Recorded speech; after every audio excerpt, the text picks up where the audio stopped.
तो मेरे आज वीडियो बनाने का मेन मोटिव यही है ताकि मैं बात कर सकूं कि एसएससी में जो स्कैम और गड़बड़ियां हो रही है उसके लिए हम क्या कर सकते हैं। अब इसके सॉल्यूशन क्या क्या है और सॉल्यूशन है तो क्या, मतलब कोई चांस है कि 18 जो जनवरी को एग्ज़ाम हुआ है उसकी टाइपिंग डबल हो सकती है? तो मैं कहूँगी हाँ। हाय फ्रेंड्स, मैं हूँ एसएससी एंड दीप। तो मैंने कल एक वीडियो पोस्ट किया था जिस पे मुझे कई अच्छे रिस्पांस मिले और कई क्यूरीज थी जो मैंने क्लियर की, लेकिन कुछ हेट कमेंट्स भी थे जिसमें कोई बोल रहा है आप कंपटीशन बढ़ा रही हो, आप फेयर कंपटीशन नहीं होने दे रही हो एंड ऑल दैट। तो मैं उन्हें ये कहना चाहूँगी कि जो कंपटीशन होता है वो पढ़ाई से होता है, न कि जो जो एक्स्ट्रा चीज़ें गड़बड़ हो रही है उनसे है। तो यदि इनके बारे में कोई बात कर रहा है तो इसमें कंपटीशन बढ़ाने वाली कोई बात नहीं है।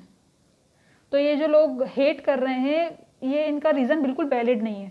तो मैं इन लोगों को इग्नोर करती हूँ, मुझे कोई दिक्कत है नहीं इनसे। और कुछ लोग मास्क से के लिए मुझे बोल रहे हैं कि आप क्यों मास्क लगाई हो, कोविड एंड ऑल। तो यदि कोई फेस अपना दिखाने के लिए इच्छुक नहीं है या फिर कोई रीज़न से वो नहीं कर पा रहा है तो आप उस पर फोकस ना करते हुए ये चीज़ देखें कि कोई आपको सपोर्ट कर रहा है, कोई आप तक बातें पहुंचा रहा है, कोई आपकी क्यूरीज सॉल्व कर रहा है, तो हम उस पर फोकस करें। मेरे आज वीडियो बनाने का मेन मोटिव यही है ताकि मैं बात कर सकूं कि एसएससी में जो स्कैम और गड़बड़ियां हो रही है उसके लिए हम क्या कर सकते हैं। 20 तारीख को जो एग्ज़ाम होगा उससे पहले बना रही हूं, लेकिन फिर मैं जो सेकंड शिफ्ट में हुआ मैं वह भी आपको ज़रूर बताऊंगी कि उसमें ये सब चीज़ें हुई है या नहीं हुई हैं। तो सबसे पहले हम जो स्कैम हुई है उसके बारे में बात करते हैं। जो प्री की बात है, तो प्री में आप सब लोगों को पता है कि जो फर्स्ट और सेकंड लिस्ट के बच्चे वो थर्ड लिस्ट में भी थे जो ओवर एज हो गए, लेकिन फिर जो अभिनय सर है उन्होंने उसके लिए आवाज़ उठाई। आवाज़ उठाने के बाद में उन्होंने समथिंग 1134 बच्चों को उन्होंने इन करवा दिया। तो ये हमारे लिए एक खुशखबरी की बात है क्योंकि एक बच्चा भी इनफ होता है, तो उन्होंने तो 1134 लोगों को अंदर करवाया है। अब मेंस में क्या क्या गड़बड़ी हुई है, तो सबसे पहली है हुई है कि रजिस्ट्रेशन लेट तक करवा रहे थे। दूसरी हुई है कि कमीशन कॉपी नहीं दे रहे थे, टाइम पे रफ कॉपी नहीं दे रहे थे। एग्जिट वेरिफिकेशन जो कि मतलब उसके बाद में जो टाइपिंग होगी उसका एग्जिट वेरिफिकेशन टाइम पे नहीं कर रहे थे। लाइक 12:45 को अंदर ही आना था, एंट्री स्टार्ट थी तो उन्होंने एग्जिट ही नहीं किया, तो फिर हम एंट्री कहाँ से लेंगे। उसके बाद में जब एंट्री ले भी ली तो हमारी एंट्री नहीं कर रहे हैं। उसके बाद में वापस से वही कमीशन कॉपी एंड पेन वाला जो भी था। उसके बाद में टाइपिंग की बात, जो नोटिफिकेशन है उसमें साफ साफ लिखा है कि 2000 की स्ट्रोक होगी, लेकिन उन्होंने इस बार अनलिमिटेड दे दिया। स्क्रॉल काम नहीं कर रहा है, एक लाइन एक टच कर रहे हैं तो वो 3-4-5 लाइन नीचे आ जा रहा है, जिससे मतलब बहुत लोगों का नुकसान हो गया है। अब इसके लिए यदि हम आवाज़ उठा रहे हैं तो हम कहीं गलत नहीं हैं। लोग हेट दे रहे हैं कि आप फेयर कंपटीशन नहीं होने दे रहे ये वो, तो इसमें हमारी कोई गलती नहीं है, एसएससी की गलती है, आप उनसे जाके बात कीजिए। और ये जो फेस मास्क लगा के रखा है ये एसएससी से डरने के लिए नहीं है, ये मेरी अपनी कुछ प्रॉब्लम है, मैं इसलिए मैंने लगा के रखा है। उसके बाद में एक स्क्रॉल प्रॉब्लम हो रही है तो वो चीज़ आप देख लीजिएगा। अब इसके सॉल्यूशन क्या क्या है और सॉल्यूशन है तो क्या, मतलब कोई चांस है कि 18 जो जनवरी को एग्ज़ाम हुआ है उसकी टाइपिंग डबल हो सकती है?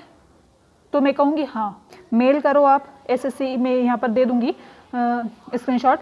एसएससी के जितने भी जीमेल और पते हैं उनको मेल करो, जितना भर भर के मेल कर सकते हो मेल करो।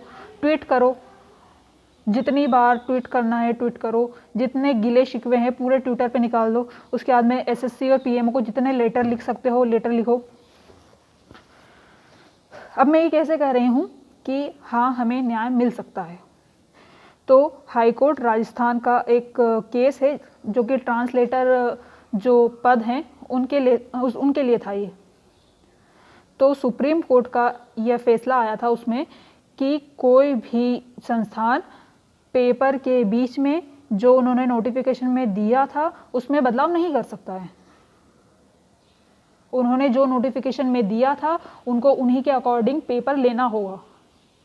एसएससी ने ये नहीं किया है तो एसएससी या तो इसके लिए सफाई दे जो भी कुछ है, या फिर जो 18 वालों का है वो डबल से टाइपिंग ले। दो ही काम हो सकते हैं। अब जैसा कि अविनाश सर ने बोला है कि आप चाहे 18 के सारे बच्चों का टाइपिंग टेस्ट डबल ना लो, लेकिन कम से कम जो फेल किए उनका लो, तब तो फेयर कंपटीशन होगा ना। अब जैसे सबने चीख चीख के बोला है कि 20 को ऐसा नहीं होना चाहिए, नहीं होना, यदि नहीं हुआ तो 20 को ऐसा, 20 को 2000 की डिप्रेशन ही दिए तो क्या फेयर कंपटीशन होगा? नहीं होगा ना। तो जो भी लोग ये कह रहे हैं कि आप लोग फेयर कंपटीशन होने दो ये वो, तो मैं उनको बता दूं हमने भी एग्ज़ाम दिया है, हमको पता है हम क्या सही कर रहे हैं क्या गलत कर रहे हैं। तो आप लोग बताइएगा आपकी क्या क्या क्यूरीज़ हैं। कल के जैसे मैं ट्राई करूँगी कि मैं आपके सारी क्यूरीज सॉल्व करूँ, और किसी का कुछ क्वेश्चन हो, डाउट हो तो आप प्लीज़ मुझे बताइएगा। Thank you so much. Please subscribe and share कर दीजिएगा।